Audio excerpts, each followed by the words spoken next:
I am live. What's up, everybody? Welcome back to another Wednesday edition of the live stream. Today, on Wednesday, I go into big projects that I'm very, very excited about.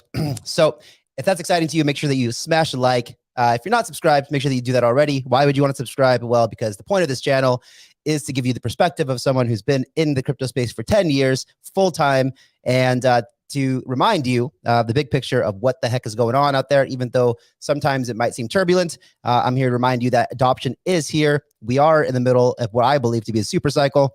And yeah, that's why I'm here. I'm here to tell you guys exactly what I think is going on, and let's get into it. So everyone who's here, thank you guys for tuning in. And we got Brad on crypto who wants to be on the live stream. Brad on crypto, let me know what you do, buddy, and maybe we can have you on. Simon Gisler, J Crypto, Anders, what's happening? Zogert, Crypto, Alberto, me, hey, me, Miran Berzan, what's up? Vinay Singh, welcome. August 888, let's go. Max French, Metis, yep, Metis, we'll talk about that. Guys, also, this live stream, we're going to tell you about, and Michael Leah, we're going to tell you guys about a layer 2 scaling solution that's coming from Vitaliks Mother. That's the truth. Javier Diaz, what's up? Trendy Pro, how's it going? Yeah, that's right. Vitaliks Mother has created a layer 2 scaling solution, and we're going to talk about that toward the end of the stream. If you're excited for that, to hear what Vitalik, obviously, she's getting a lot of help from her son, and this is why I'm incredibly bullish, and we've seen it explode in the past couple of months, and I'm going to tell you guys about that coming up. Additionally, in the middle of the stream, we will give you some opportunity to, from Bing Tao, what's happening, Daniel? What's up from the other side of the island? And we'll tell you guys how to get some whitelist spots for Jurassic Punks.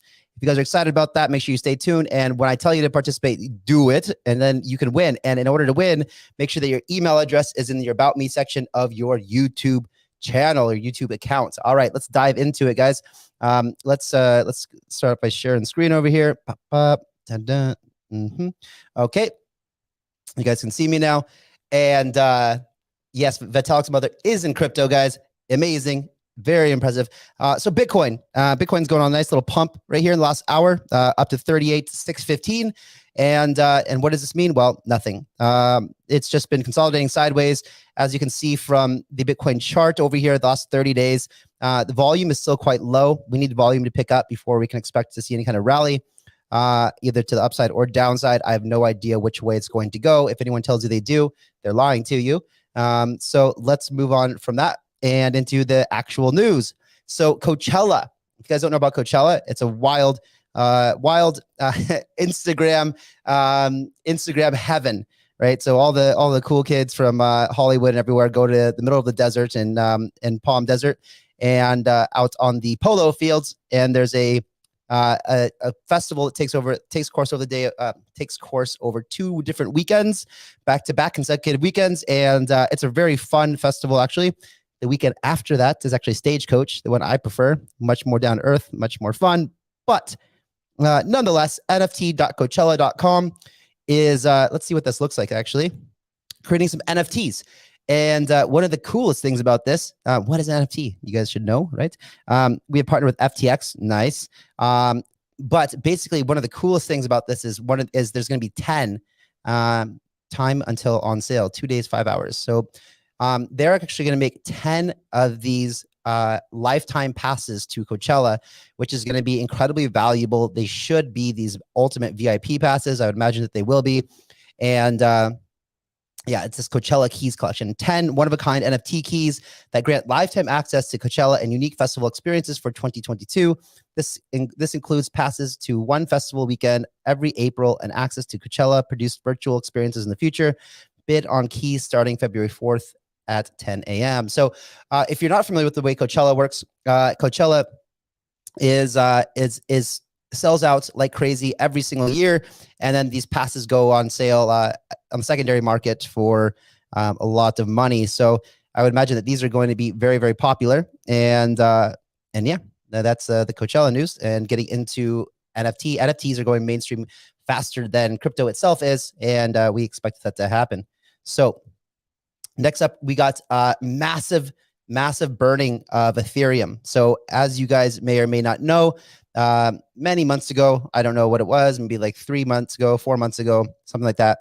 Ethereum enacted a proposal, put it into full force that would burn a percentage of the transaction fees. And in the last 30 days, $1 billion of ETH was burned due to record high OpenSea NFT transactions. So we know that the volume on OpenSea in the past 30 days was about $3.5 billion. And it is just consuming the Ethereum network. So this is actually creating a deflationary mechanism within the Ethereum network. And just one more reason why we should all be very, very bullish on Ethereum itself. Now, we'll get into a little bit in the show about layer 2 solutions for Ethereum. But Ethereum itself will eventually be scaled to where, it'll be far more efficient. I don't know if the scaling solution is going to be something that actually makes it as cheap and fast as these layer 2s do. But it'll severely improve the transaction fees and this deflationary mechanism when it switches from proof of work, which Ethereum now is, to proof of stake completely. That also means that more and more people will be locking up Ethereum. I think it's 32 ETH in order to become a validator to earn rewards on the network. You can earn a portion of these transaction fees that are happening on the Ethereum network. And so, of course, that will be more popular, and that will create more demand for Ethereum as well, which means that's more demand, deflationary mechanics, burning equals very, very bullish forward-looking future for Ethereum. As you guys know, Ethereum ditched the name 2.0 and it's now rolling out in more like states, right? Different kind of milestones that it will achieve along its path to what was formerly Ethereum 2.0. So next up, we have Saudi Arabia to invest billions of dollars in metaverse and blockchain technology. Go Saudi Arabia. The kingdom, which is seeking to reduce its dependency on oil, made the announcement at the futuristic Leap Technology Forum in Riyadh. So basically, in this, it talks about how Saudi Arabia will put $6.4 billion, that's a lot of money, into metaverse and blockchain. All right. Well, that's good news for us.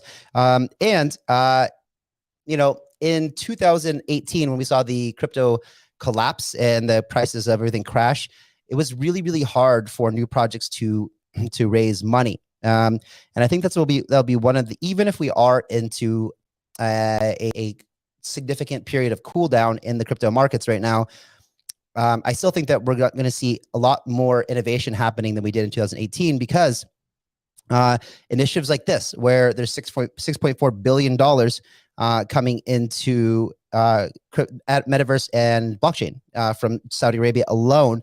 Other funds like Andreessen Horowitz are raising billions of dollars right now for their blockchain funds, and a lot of other top tier crypto funds, including Master Ventures, in the last year have also raised collectively billions of dollars, and this all needs to be deployed over the next several years into new innovative companies. A lot of this is for seed investment into new projects, and it's going to be very, very interesting, the amount of innovation that happens. And so this is exciting news out of Saudi Arabia. And again, anybody who is ahead of the ball on making sure that they are staying positive on blockchain technology and development, and being, creating an ecosystem or a culture for positive support in this world is going to be way ahead of the game at the end of the day.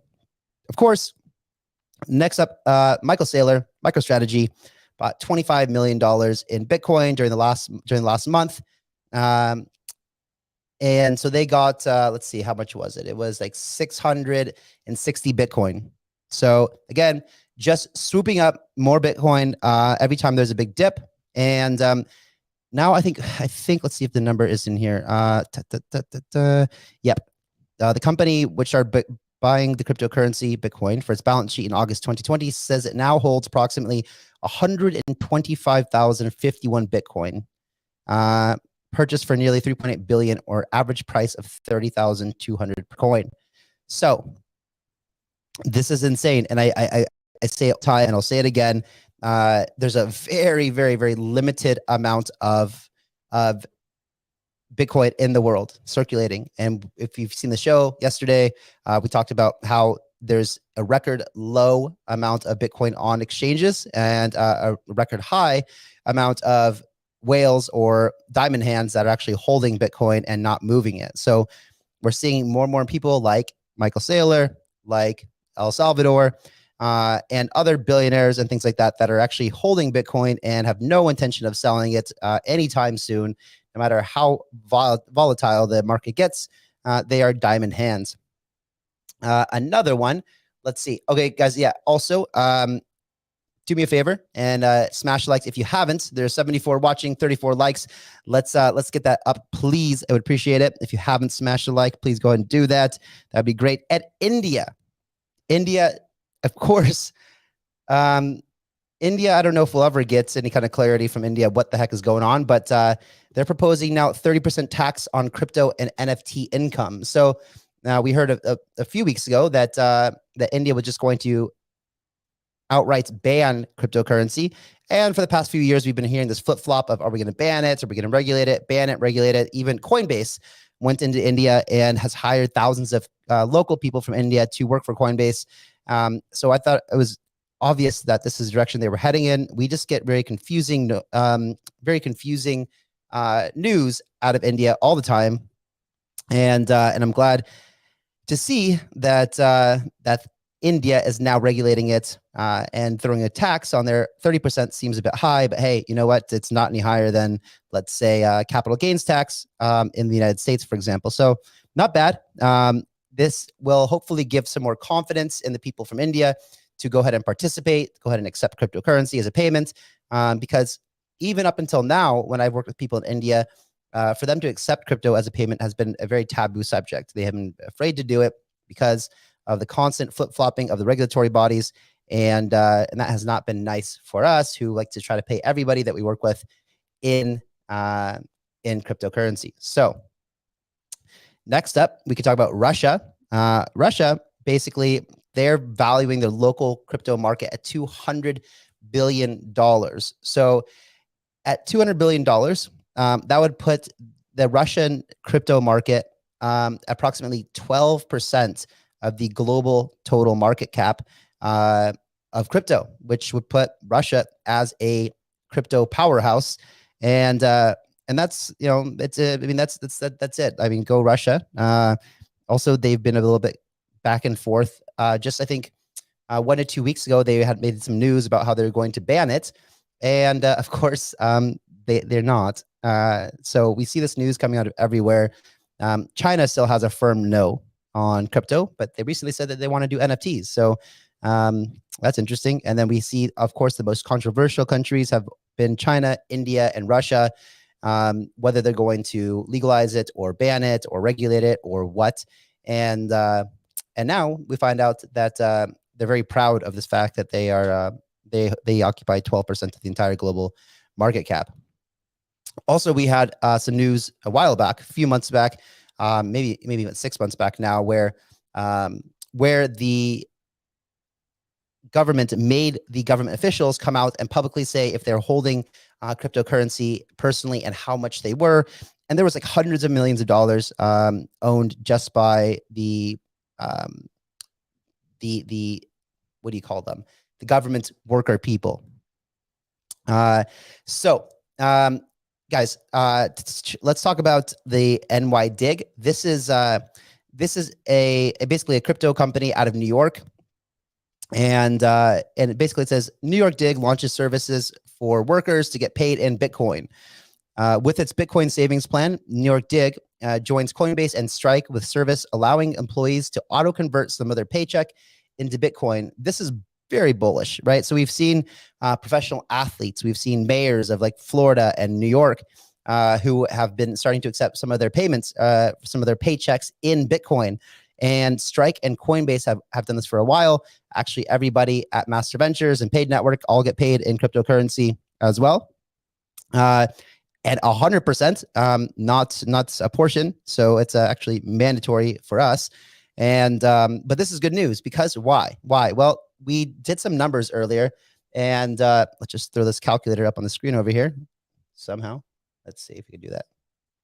I don't know why I can't do that. I can't do that. So anyway, I'll just tell you what the numbers are. So let's assume that there's 130,000 employees at New York Dig. Now, let's say that New York Dig is not some low-level place where a bunch of ding-dongs are running around doing business, right? This is like a very educated, high-end type of firm. So let's say the annual salary is approximately, let's say on average, it's $80,000 a year. So the annual payroll is $10.4 billion, right? Now, let's say even 5% of that money is, so 5%. So all the employees say, yeah, I'll take 5% of my my paycheck in Bitcoin. Now, we have to imagine that because this is a cryptocurrency company and because they're smart, probably a lot of employees will want more than 5% of their paycheck in Bitcoin. But to be conservative, let's say that 5% is a number. That would mean there's $520 million a year in buying pressure because, of course, New York Dig would have to buy Bitcoin on the open market in order to pay these employees in Bitcoin. Now, let's say that 10% on average wanted to double that number to $1.4 billion in buy pressure coming out of New York Dig alone. You have to imagine that a lot of other corporations, a lot of other big companies will also follow suit in allowing their employees to get paid in Bitcoin.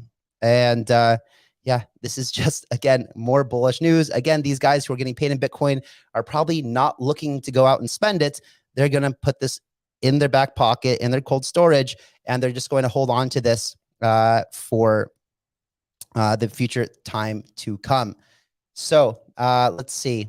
All right. So guys, all right. So for the contest, basically go to my Twitter and retweet the stream, like and comment, and we will pick 5 commenters for the whitelist for Jurassic Punks. Cool. Good. Got it. Good. All right. Now, Vitaliks Mama. She is one of the co-founders of Metis DAO. So Metis and her mother is Natalia Ameline, mother of Vitalik Buterin, is one of the co-founders of Metis. This is obviously very important because who better to have you helping you with the layer 2 than the man himself, Vitalik. And Metis is still, unless you're watching this channel, watching me often, you may not have heard of Metis yet. And that would be a shame because I started telling you about it when it was $3. And now it's, well, now it's $122. But if you look at this, it's because we had this recent crypto pullback just before the markets kind of came down recently and collapsed. There was an all-time high of $323, which is 100x from when I first started telling you guys about Metis, right? So how do I feel about this? Well, I feel like just like everything else has corrected 50 to 70% of all the altcoins, including Bitcoin itself. This was just getting going. You can see it's just been kind of like flat, and then it started picking up some steam, and then boom, people found out they actually just launched their mainnet as well right around here. And this is interesting too, because this right here, this is the buy the news, sell the rumor kind of market movement. So people started hearing about it here. And then mainnet was probably launched somewhere right around here. And then we had the sell the news. And then this is a really good time to buy. And then, of course, it just skyrocketed because it's a layer 2 solution that has mainnet already. That will be probably more simple to use in Polygon.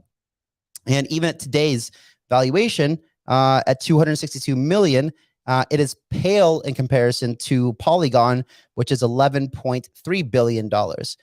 So what does that mean? That means that Metis has still, if it catches up to Polygon, which I think it will for a lot of different reasons, that has a 44x to go. And of course, Polygon right now is 43% below all-time highs. So if you add another 40% onto this, you're talking about somewhere near a $20 billion market cap, which is about 100x, or 80 to 100x from where Metis currently is right now. So No, Kareem, I'm still holding all of my Metis. I did invest in Metis in the private round, and I'm still holding all of it because I'm not an idiot and I don't sell really good projects before they have reached a certain threshold. And I think that Metis still has so much to grow, and trading volume also is down with the whole market. But this thing was doing 70, 80, $100 million a day in volume back here. Look at volume over here was $123 million a day. This is massive volume for something that is so under the radar.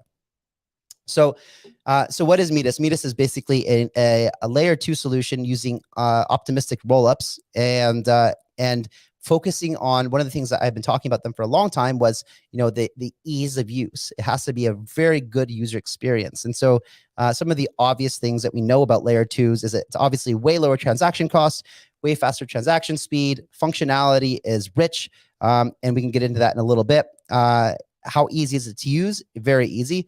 And this is something that is extremely important. I've tried to use some of the other layer 2 solutions out there that was not very easy to use and was actually really very frustrating.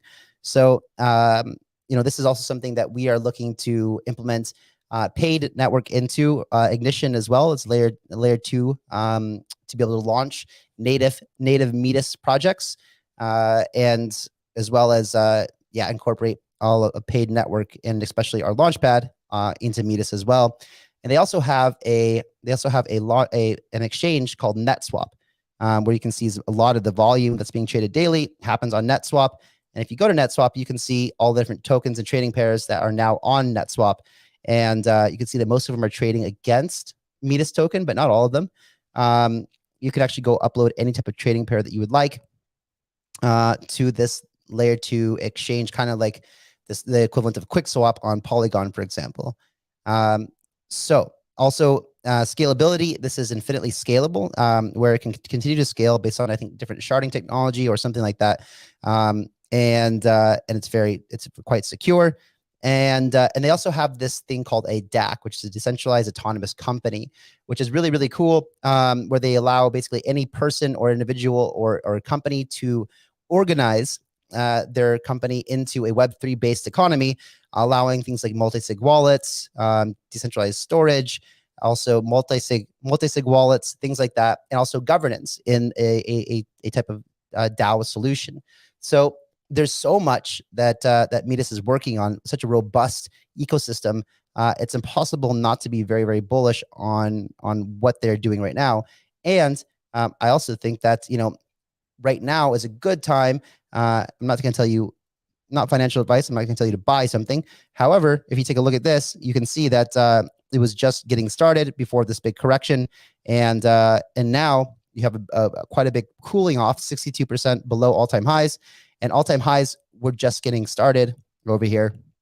So, and you can see also it's like the entire market, the volume has cooled down in this period of time, but yeah, that's Metis DAO. So also we can see one more thing that actually creates a lot of value is a TVL. So you can see right now of all the layer 2, this is L2beats.com.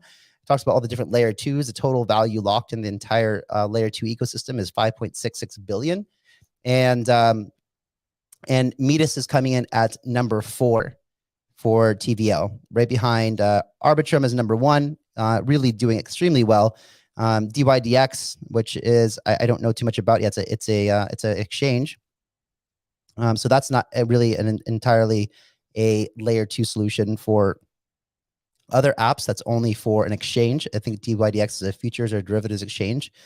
And then you have Optimism and Metis, right? So it even has like 5 times the volume as of TVL than Immutable X has, which I was very bullish on Immutable X. But Metis also has NFTs and bridges built, so you could also do. I expect to see Metis integration into something like OpenSea quite soon, and also you can do NFTs. The expensive NFTs from Ethereum, you could put them on layer 2 Metis and transact them back and forth. They're building bridges to a lot of different layer 1 ecosystems right now, like Metis to Solana or Metis to Terra or Avalanche, BSC, things like that. it's a very, very robust ecosystem. Let's go in here real quick, and before I continue on, let's go ahead and see if we can answer some questions. You guys have any questions in here? Let's see. Have I tried ZK Sync? I haven't yet. If you can let me know where I can try ZK Sync, I would be interested to try that out. I've heard a lot about the ZK Sync versus optimistic rollups as far as a scaling solution, and yeah, I'm pretty sure. Isn't it Mutable X using ZK Sync, or I could be wrong there, but let me know. Let's see what else we have. Retweeted Tommy, thank you, man, and welcome to the stream. Appreciate it. ZK Sync is very easy.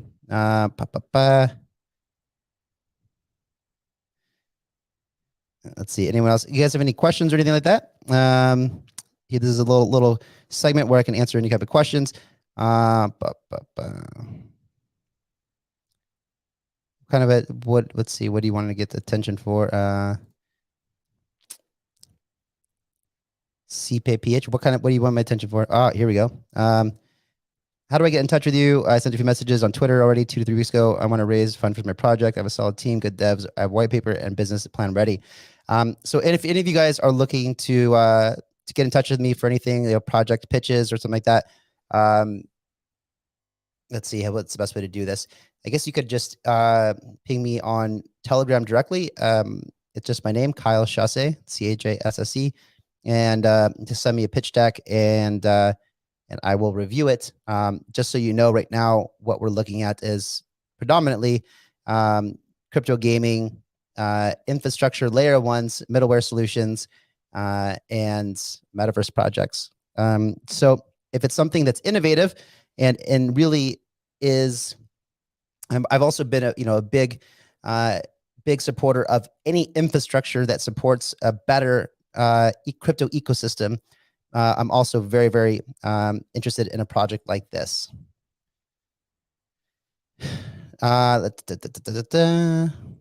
Thanks, guys, for all the comments on the daily videos. Let me know in the comments if you're excited for these kind of daily shows, if you like the format. And of course, also, guys, if you have any constructive feedback on what I could do better, what I'm doing horribly, or what you like a lot, please let me know. And then, when Michael Saylor declares that he buys Bitcoin, it dumps. Well, he's just trying. No one can plan the bottom, right? So he's trying to buy the dips, and you can't really control. You don't really know when the bottom will be in. So, yeah, I'm sure if they knew when the bottom was, they would buy the bottom every single time. But yeah. So someone just asked. Let's see, out of $3 billion, $1 billion burnt. That's not the entire, that's not the total supply. It was $1 billion of Ethereum that were burnt, $1 billion worth. What is the circulating supply of Ethereum? Let's see if we could figure that out real quick.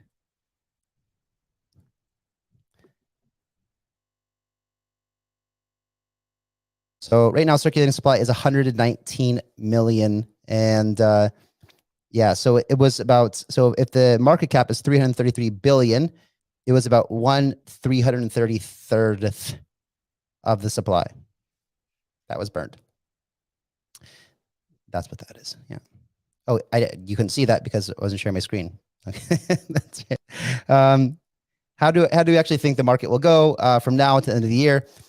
I'm not sure. So I think it's going to go. I think it'll go up. Definitely. I just don't know when, and I don't know if it's going to go down before it does go up. I have no idea, but this is the point of this video. These videos really is to look at, if you pay attention to the macro perspective of crypto, it's really hard not to be bullish in the medium term. And of course, extremely bullish in the long term. If you're just paying attention to all the adoption that's happening, right? So, with an all-time low on exchanges of Bitcoin and all-time high of diamond hands, that just means that more and more Bitcoin are getting taken off the market and held, reducing circulating supply, increasing demand. That's a formula for it's a formula for success, formula for price appreciation. And of course, we're going to have a lot of fighting against Bitcoin becoming adopted. And of course, I mentioned on this live stream a couple of days ago that Arizona was trying to pass a bill to make Bitcoin legal tender. And of course, they're going to get massive, like civil war kind of pushback if they actually pass this bill. It's unfortunate, but federal law in the United States supersedes state law, and yeah, it's quite unfortunate that that they will have to face a tremendous amount of pushback if they do pass this into bill. I'm very, very curious to see what happens, and of course, I'm rooting for Arizona, and I hope that they do this. Yeah, dollar cost averaging is a brilliant plan. If you guys would like a video on dollar cost averaging, let me know in the comments below. I think it's really important that people understand what dollar cost averaging is.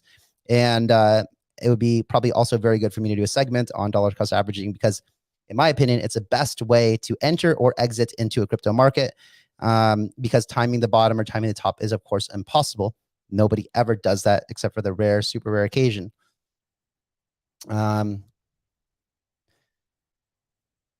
So, okay, so I meant $3 billion in trade volume on OpenSea resulted in $1 billion being burned. That's almost 33% of the whole. So, right, but there's also all these other transactions that happen outside of OpenSea, of course. So this $1 billion in value wasn't only from OpenSea, it was also from the rest of the Ethereum network. And as you know, there's obviously a tremendous amount of transactions on the Ethereum network outside of OpenSea as well. But that's why so much of it got burnt is really a lot of that came from OpenSea. Kyle, please do a video on crypto research in detail, like good VCs in the space and boutique ones like Master Ventures.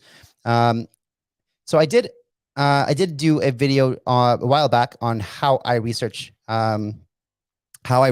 different projects. I'm not going to do a video on calling out different VCs in the space because that would just put me in a whole hell of hot water. And I just can't really tell you who is like who has diamond hands and who doesn't. Sometimes you see these sheets going around the crypto world, like that has all the VCs and angel investors listed on there.